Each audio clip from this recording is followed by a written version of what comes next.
magnetic field is given. The magnetic field magnitude is B bar, and the length of the conductor is given at the ends P and Q. The length of the conductor measured from P to Q, and the length, it is a perpendicular to magnetic field, and it is moving with certain velocity in this direction. This velocity makes certain angle with this length. So here if we take the geometry system x, y, z. So now in this case, what is the induced EMF? So here we'll write in vector form. So B bar is equal to, it is vertically downward. So what we can write, B into minus K cap. Minus K cap is a negative direction because magnetic field is indicates in negative Z direction, and length is measured from P to Q. So what is this direction?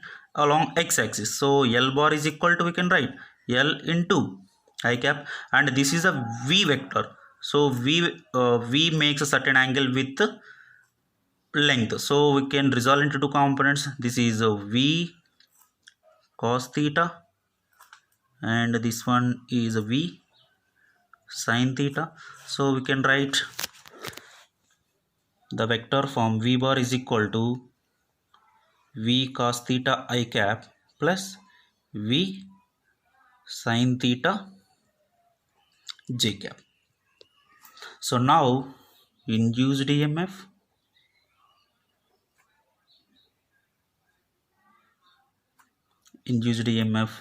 E is equal to, can write vector form L bar dot V bar cross B bar. If you apply all these vector forms after simplifying it, what will get here? Minus BLV sin theta. This is the induced EMF expression. And if you want to find the what is the change in flux in the conductor, change in the flux, we can write delta phi. The change in the flux in which time? Delta t. So change in the flux, we can write EMF into delta t.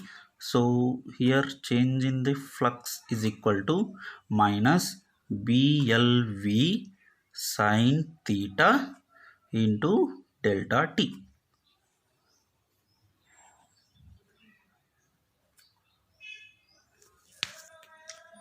Next, one more application we'll see.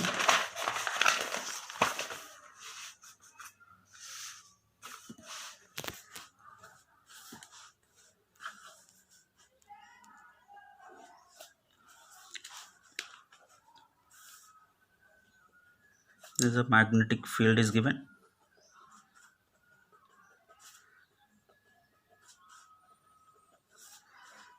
and the length of the conductor is L, and the length of the conductor, it is bent in two ways, means that it is bent in midpoint of the conductor. So initially the length of the conductor is L, so it is bent at the midpoint, means this one becomes L by 2 and this one becomes L by 2. Let this midpoint, it is 4.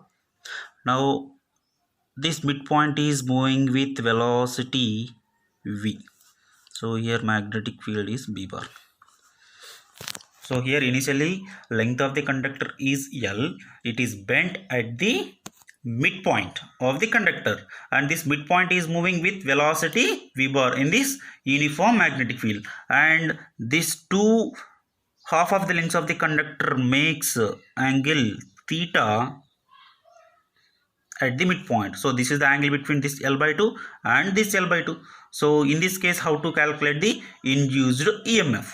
So here to calculate the induced EMF, we had to take whatever the shape of the conductor, we have to take the effective length between these free ends. That end is P and another end is Q. So in this case, so how to calculate this total effective length? First I will take this half, it is X, and if it is X, this one also X, and this one is theta by 2, and this one also will be theta by 2. So here from this right angle triangle, I will take sine theta. So sine theta is equal to what we can write, opposite side x by what is the hypotenuse, L by 2. So x is equal to L by 2 sine theta. So now what is the total length between P and Q? That is a 2x. So total length we can write L sine theta. So L we know. So what is the B bar? B bar vector we can write B into what is the direction, along negative z direction, and we can write what is the L bar. L bar, it is measured from P to Q.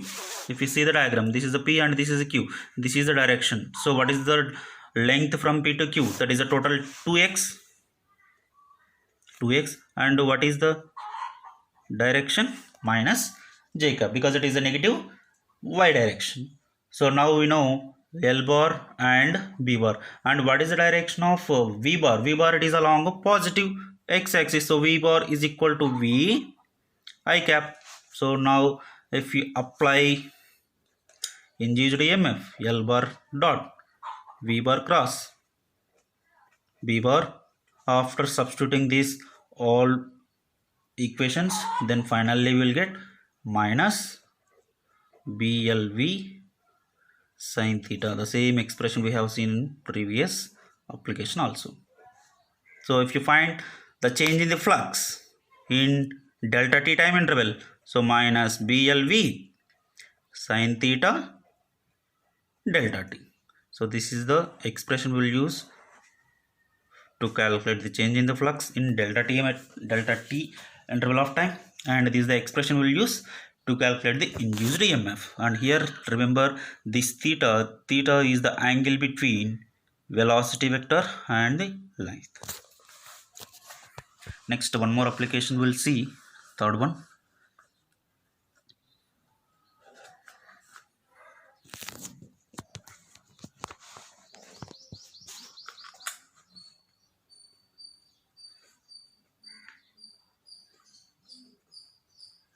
Uniform magnetic field is given, and same like previous application, the length it is bent. So total length it is L, it is bent at the midpoint. The length between these two lengths, it is theta.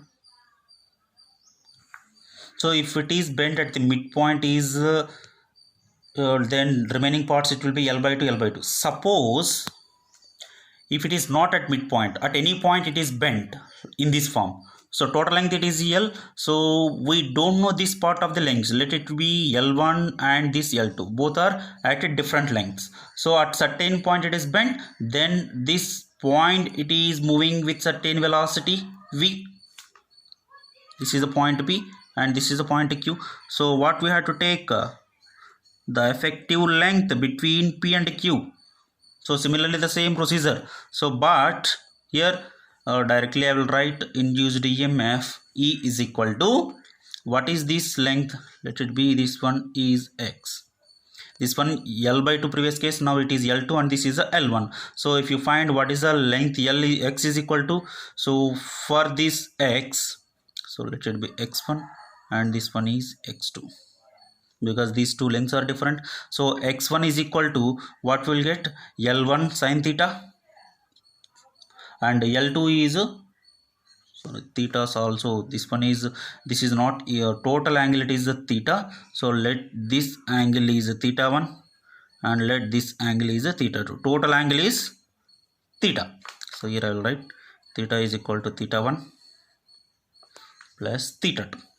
So in this case x1 is equal to L2 sine theta 2, x2 is equal to L1 sine theta 1. So we will write effective length total L2 sine theta 2 plus L1 sine theta 1. This is the total effective length. So directly I will write induced EMF B V, only the length it will be changed as compared to previous case. So now effective length it is L1 sine theta 1 plus L2 sin theta 2. So this is the expression we'll use to calculate induced EMF. So in next video we'll see some more applications.